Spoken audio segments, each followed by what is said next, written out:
अस्सलाम वालेकुम guys, welcome to another video.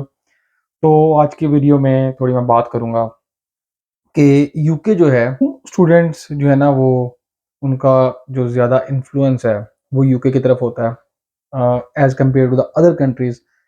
क्यों पाकिस्तान, इंडिया के लोग स्पेशली यूके को प्रेफर करते हैं ओवर जो है ना वो यूरोपियन कंट्रीज़। तो मैं सारी आपको जो है ना वो यहाँ पे आने की रीज़न्स बताता हूँ, सारे बेनिफिट्स बताता हूँ। तो सबसे पहले मैं स्टार्ट करता हूँ यूके आने से पहले का जो पीरियड होता है और उसके बाद जब आप यहाँ पे आ जाते हो तो वो कौन-कौन सी चीज़ें हैं जिसकी वज़ह से लोग यहाँ पे आने को जो है ना वो ज़्यादा प्रेफ़र करते हैं। सबसे पहले अगर हम यूके की स्टडी एप्लीकेशन प्रोसेस की बात करें, तो यार ये बहुत ही सिंपल है as compared to the other countries. अगर आप बाकी कंट्रीज़ में देखो लाइक कनाडा, यूएसए, ऑस्ट्रेलिया, ठीक है? यहाँ पे जब भी आप किसी यूनिवर्सिटी में अप्लाई करते हो, इटली भी इवन और इवन कुछ जर्मन यूनिवर्सिटीज़ भी, तो आपको एक एप्लीकेशन फ़ी पे करनी पड़ती है उन कंट्रीज़ में फॉर योर एप्लीकेशन। और कई दफ़ा तो आप अप्लाई कर सकते हो लिमिटेड यूनिवर्सिटीज़ में और कुछ जगहों में तो आप सिर्फ़ एक एप्लीकेशन फ़ीस पे एक ही यूनिवर्सिटी में अप्लाई कर सकते हो। तो फिर उतने ही आपके ऑफ़र लेटर आने के चांसेस कम होते हैं। लेकिन अगर आप यूके की बात करो, तो यहाँ पे जिस तरह मैंने अपनी वीडियोज़ में कई दफ़ा बताया हुआ है, अगर आपके पास आपके डॉक्यूमेंट्स पूरे हैं, आप खुद अप्लाई कर सकते हो। कोई रिस्ट्रिक्शन नहीं है, जितनी मर्ज़ी यूनिवर्सिटीज़ में अप्लाई करें। यहाँ पे 90 टू 95% यूनिवर्सिटीज़ हैं, उनकी कोई एप्लीकेशन फ़ी है ही नहीं। आप फ्री में हर यूनिवर्सिटी में अप्लाई कर सकते हो। आपको कंडीशनल ऑफर लेटर दे देते हैं, ठीक है? आपको टाइम मिल जाता है अपनी कंडीशंस पूरी करने का। तो ये सबसे बड़ा यूके का बेनिफिट है, जिसकी वजह से स्टूडेंट्स जो है ना वो इन यूनिवर्सिटीज़ में अप्लाई करना ज़्यादा अच्छा समझते हैं कि चलो यार हमारी कोई फ़ीस तो नहीं है ना और हमें अपने आउटकम का पता चल जाएगा फ्री में। आप वहाँ पे अप्लाई करते हो, आपको रिस्क होता है पता नहीं ऑफर आता है या नहीं आता और आपके पैसे ज़ाया ना हो जाएँ। उसके बाद मैं अगले स्टेप में आता हूँ, जब आपको ऑफर लेटर मिल जाता है, उसके बाद आपको पता है हमारा शुरू हो जाता है बैंक स्टेटमेंट का प्रोसेस। अगर आप वो यूके के बैंक स्टेटमेंट प्रोसेस की बात करें तो बहुत ही सिंपल है। आप खुद से अपने पैसे रखो, एक रूल बना हुआ है 28 डेज का, दैट्स इट। वो स्टेटमेंट आपने एम्बेसी में, यूनिवर्सिटी में जमा करवानी होती है। कोई प्रूफ नहीं है, कोई टैक्स रिटर्न्स का चक्कर नहीं है, नथिंग। आपको कुछ भी साथ डॉक्यूमेंट नहीं देना पड़ता। लेकिन बाकी कंट्रीज की अगर आप बात करें, ऑस्ट्रेलिया या इटली या जर्मनी, जर्मनी में तो ब्लॉक अकाउंट बनता है। आपने पैसे जर्मन अकाउंट में ही ट्रांसफर करवाने होते हैं और आपके पास पैसे होंगे तभी आप ट्रांसफर करवा सकते हो। यूके में स्टेटमेंट में थोड़ा बहुत आपको पता है जुगाड़ लग जाता है, लेकिन बाकी कंट्रीज में आपको फिजिकली अमाउंट शो करवानी पड़ती है और पूरी एक जस्टिफिकेशन देनी पड़ती है। जैसे इटली में पूरा जस्टिफाई करना पड़ता है, आपको टैक्स रिटर्न शो करवाने पड़ते हैं जो आपको स्पॉन्सर कर रहा है, कहाँ से उसके पास इनकम आई। इवन ऑस्ट्रेलियन यूनिवर्सिटीज में भी ऐसा ही होता है। तो अगर आप यूके की बात करें, ऐसा कोई सीन नहीं है, बड़ा ही सिंपल है बैंक स्टेटमेंट मेंटेन करने का और आगे एम्बेसी यूनिवर्सिटी में जमा करवाने का। थर्ड पॉइंट की तरफ मैं आता हूँ। अगर हम यूके की जो आपका अगला स्टेप शुरू हो जाता है वीज़ा फाइलिंग का, आप खुद घर बैठ के वीज़ा फाइल कर सकते हो। एक स्पेसिफाइड लिस्ट है डॉक्यूमेंट्स की जो आपने जमा करवाने होते हैं। एम्बेसी अपॉइंटमेंट का प्रोसेस बहुत ही सिंपल है। अगर आप बाकी कंट्रीज की बात करो, जिसमें स्पेशली जर्मन, इटली या जो यूरोपियन कंट्रीज में है, भाई आपको नहीं पता आपको अपॉइंटमेंट कब मिलेगी, ठीक है? तो बड़ा ही एक कॉम्प्लेक्स प्रोसेस होता है।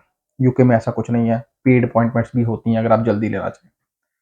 उसके बाद सबसे इंपॉर्टेंट चीज़, मैं वीज़ा आउटकम पे आता हूँ। यूके में सबसे बड़ी चीज़ है जिसकी बेसिस पे वीज़ा मिलता है, वो है आपका एक तो प्रोफाइल है और आपका जो फाइनेंशियल डॉक्यूमेंट है। तो अगर आपके डॉक्यूमेंट्स पूरे हैं, 100% वीज़ा गारंटी है। यहाँ पे कोई एम्बेसी का इंटरव्यू नहीं होता। अगर किसी एक का आ जाए तो वो बड़ा ही सिंपल होता है। लेकिन अगर आप बाकी कंट्रीज की बात करें तो वीज़ा रिफ्यूज़ल के बहुत ज़्यादा चांसेस होते हैं। वो एक-एक चीज़ पे आपका इंटरव्यू कर सकते हैं। तो सबसे इम्पोर्टेंट चीज़ ये होती है जिसे स्टूडेंट डरता है कि यार चलो मैं एक कंट्री में चला जाऊँगा, यहाँ पे आके अब डिफरेंट रूट्स मुझे मिल जाएँगे बाकी कंट्रीज में जाने के। तो ये सबसे बड़ी रीज़न है कि यूके एक मोस्ट फेवरेट डेस्टिनेशन है फॉर द इंटरनेशनल स्टूडेंट्स। कि वीज़ा बड़ी जल्दी आपको जो है ना वो मिल जाता है।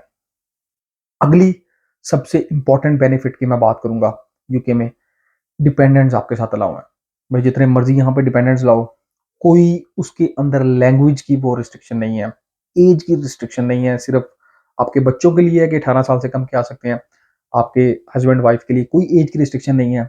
कोई एजुकेशन उनको नहीं चाहिए, अगर वो अनएजुकेटेड हैं वो आपके साथ at the same time travel कर सकते हैं। ये सबसे बड़ा बेनिफिट है जिसकी वजह से लोग खासतौर पे अपने पाकिस्तानी इंडियंस यहाँ पे आने को जो है ना वो प्रेफर करते हैं, क्योंकि बाकी कंट्रीज में भाई डिपेंडेंट को आप अगर साथ लाते हो या साथ फाइल करते हो अगर अलाउ हुआ है तो आपका वीज़ा जो केस है वो वीक हो जाता है, कई जगहों पे रिफ्यूज़ल हो जाता है, उनको शक हो जाता है। इवन यूरोपियन कंट्रीज में आप नहीं साथ लेके जा सकते, बड़ा एक लंबा चौड़ा प्रोसीजर है। तो ये सबसे बड़ी यहाँ पे चीज़ है, डिपेंडेंट आपके साथ ट्रैवल कर सकते हैं, आप फैमिली के साथ यहाँ पे आ सकते हो, जो कि एक मैं समझता हूँ कि एक बहुत ही प्लस पॉइंट है यूके का। आप ये सारा प्रोसीजर करने के बाद अपने होम कंट्री से यूके में आ जाते हो, यहाँ पे आके आपको क्या-क्या बेनिफिट्स मिलते हैं जिसकी वजह से ये मोस्ट फेवरेट डेस्टिनेशन है फॉर द स्टूडेंट्स के लिए। सबसे बड़ी चीज़ यार यहाँ पे जो आने के बाद आपको किसी लंबे चौड़े प्रोसेसेस से पेपर वर्क करने के लिए नहीं गुजरना पड़ता। सब कुछ घर बैठे आप ऑनलाइन अप्लाई कर सकते हो, अपना नेशनल इंश्योरेंस, बीआरपी आप फिजिकली जाके पहले ही दिन कलेक्ट कर सकते हो, ठीक है? कम्युनिकेशन बहुत ईज़ी है, अप्लाई का तरीका बहुत आसान है, सारी चीज़ें पहले से ही प्री डिज़ाइन्ड हैं, उनके ऊपर आपने चलना होता है और आप एक-एक चीज़ करके यहाँ पे आके अपना सारी चीज़ें पेपर वर्क 1 से 2 हफ्ते में कंप्लीट कर लेते हो। यूरोपियन कंट्रीज़ में ऐसा नहीं होता, स्पेशली जर्मनी की बात करें, जो आपने ब्लॉक अकाउंट खुलवाया होता है, महीना-महीना आपको एक्सेस नहीं मिलती अपने अकाउंट की अपने पैसों के लिए। तो ये सबसे बड़ा बेनिफिट है यार, आप एक दूसरे कंट्री में आ रहे हो और आपके लिए पेपर वर्क करना, चीज़ों को समझना आसान होता है। और सबसे इम्पोर्टेंट चीज़ भाई इंग्लिश लैंग्वेज। हम और कुछ नहीं टूटी-फूटी इंग्लिश बोल के यहाँ पे लोगों के साथ कम्युनिकेट कर सकते हैं, तो लैंग्वेज बैरियर नहीं है, जो कि यूरोप में जाके आपको फेस करना पड़ता है। ये बहुत इम्पोर्टेंट चीज़ होती है जब आप यूके आ जाते हो, ठीक है? किसी भी कंट्री में वहाँ के लोगों को समझने के लिए, उनसे बात करने के लिए आपको उनके साथ कम्युनिकेट करना पड़ता है। तो यहाँ पे जैसी भी इंग्लिश आप बोलो, आप अगले बंदे के साथ कम्युनिकेट कर लेते हो। आपको कोई नई लैंग्वेज सीखने की ज़रूरत नहीं पड़ती, क्योंकि इंग्लिश हम अपने होम कंट्रीज़ में भी आपको पता है एक स्टैंडर्ड बन चुका है, वहाँ से पढ़ के आते हैं। तो स्पेशली यूरोप में आपको ये सारी चीज़ें फेस करनी पड़ती हैं। तो ये यहाँ पे एक जो है ना काफ़ी इंपॉर्टेंट चीज़ है। अगली चीज़ में मैं आ जाता हूँ जॉब्स पे। डिपेंडेंट आ रहा है, फुल टाइम यहाँ पे जॉब कर सकता है, हर तरह का काम कर सकता है, सेल्फ एम्प्लॉयमेंट, उसको कोई रिस्ट्रिक्शन नहीं है। बाकी कंट्रीज़ में जाएगा तो करेगा, ठीक है? और इसके अलावा काफ़ी सारी रिस्ट्रिक्शंस होती हैं यूरोपियन कंट्रीज़ में डिपेंडेंट्स के लिए। अगली मैं बात करता हूँ आपके हवाले से, स्टूडेंट्स के हवाले से, यहाँ पे पार्ट टाइम जॉब आप हर तरह की कर सकते हो। स्पेसिफाइड नहीं है कि जिस तरह यूरोपियन कंट्रीज़ में होता है, जो स्टूडेंट्स हैं वो डिलीवरी जॉब्स ही करते हैं, क्योंकि लैंग्वेज बैरियर है, आपको नई लैंग्वेज आती नहीं, जर्मन, इटली ये वो, आप किसी के साथ बोल ही नहीं सकते, तो आप दूसरी जॉब कैसे करोगे? वो भी आपको हायर नहीं करते। यहाँ पे लोग प्रोफेशनल कंपनीज़ में भी पार्ट टाइम जॉब करते हैं। होटल्स में, हर जगह पे आप इज़िली आपको एक्सेस होती है कि आप यहाँ पे आके जॉब अपनी स्टार्ट कर सकते हो, क्योंकि कोई लैंग्वेज बैरियर है ही नहीं। आपके पास स्किल्स हैं, आपकी पीछे से एजुकेशन अच्छी है, एक्सपीरियंस है, आपका डिपेंडेंट यहाँ पे स्पॉन्सर जॉब ले सकता है, बड़ी कंपनी में जॉब कर सकता है। आप यहाँ पे बड़ी कंपनी में पार्ट टाइम अगर वो रखते हैं तो पार्ट टाइम जॉब स्टार्ट कर सकते हो। 1 या 2 जॉब्स तक आप जो है ना वो आप रिस्ट्रिक्ट नहीं होते। जिस तरह यूरोपियन कंट्रीज़ में होता है कि स्टूडेंट्स को स्टार्टिंग में डिलीवरी जॉब्स करनी पड़ती हैं और उनको दूसरी जॉब्स में जाने के लिए वहाँ की लोकल लैंग्वेज सीखनी पड़ती है। तो यार ये चक्कर जो है ना वो यहाँ पे नहीं है, जिसकी वजह से यहाँ पे काफ़ी सारे जो है ना वो स्टूडेंट्स आते हैं। उसके बाद जब आप स्टडी कंप्लीट करते हो, आपको पता है यहाँ पे 2 साल का पीएसडब्ल्यू है, जिसमें आप फुल टाइम काम कर सकते हो। आपकी किस्मत में अगर आपको कोई कंपनी स्पॉन्सर करती है, तो आप आगे अपना जो वीज़ा है वो कन्वर्ट करवा सकते हो। इवन ड्यूरिंग स्टडीज़ आपके पास ये ऑप्शन होती है, आप किसी भी जॉब में आपको अगर स्पॉन्सर कोई करता है, तो आप अपना वीज़ा ईज़िली कन्वर्ट करवा सकते हो। इवन अगर आपका डिपेंडेंट आपके साथ आ रहा है, उसको कोई स्पॉन्सर जॉब मिलती है, आप उसके डिपेंडेंट बन सकते हो, अपना वीज़ा कन्वर्ट करवा सकते हो। तो यहाँ पे काफ़ी सारी इस हवाले से फ्लेक्सिबिलिटी है। बाकी कंट्रीज़ में काफ़ी सारे रूल्स रेगुलेशंस होते हैं, पेपर वर्क होता है। तो ये मैं समझता हूँ कि एक प्लस पॉइंट है, जिसकी वजह से यहाँ पे लोग आते हैं। अगर प्लस पॉइंट देखा जाए तो कुछ लोग यहाँ पे आके कुछ एक बात करते हैं कि यहाँ पे बहुत ज़्यादा रश है स्टूडेंट्स का, ये है, वो है, सैचुरेशन है। तो देखें, अगर आपको यूके इतने सारे फ़ायदे दे रहा है, तो ऑब्वियसली यहाँ पे अपने आप को एडजस्ट करने के लिए आपको भी कुछ ना कुछ इस कंट्री को देना पड़ता है, ठीक है? उसमें आपको चाहे आपकी स्किल्स हैं या जो कुछ भी है, आपकी डिग्री है, वो आपने अपने कंट्री से सोच के आना है कि अगर मैं इस कंट्री में जा रहा हूँ, जो कंट्री मुझे इतने सारे बेनिफिट्स दे रहा है, इतनी सारी रीज़न्स हैं जिसकी वजह से मैं उस कंट्री में जा रहा हूँ, तो आप भी कुछ ऐसा लेके जाएँ ताकि आप इस कंट्री में आके एडजस्ट हो जाएँ। तो अगर यही सिचुएशन मैं बाकी सारे कंट्रीज़ के हिसाब से भी लेके चलूँ, तो देखें वहाँ पे आपको जाने के लिए भी सफ़र करना पड़ता है। इतना आसान नहीं है।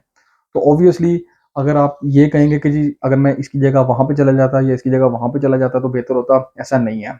अगर आप वहाँ पे चले जाते तो जो मैंने आपको ये पॉइंट्स बताए हैं, ये सारे पॉइंट्स अगर आप उन कंट्रीज़ के हिसाब से कंपैरिज़न उसका करके देखें, तो आपको ये सारी चीज़ें वहाँ पे नहीं मिलेंगी या कुछ नई चीज़ें वहाँ पे जाके भी आपको करनी पड़ेंगी। तो ये हर कंट्रीज़ के हिसाब से at the end of day अगर आप देखें तो सिचुएशन जो है ना वो सेम रहती है।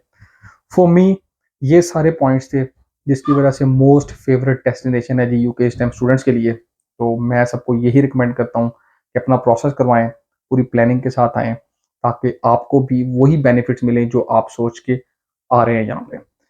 कोई क्वेश्चन है कमेंट करें, इंस्टा पे पूछें। Thank you very much for watching. Allah हाफिज़।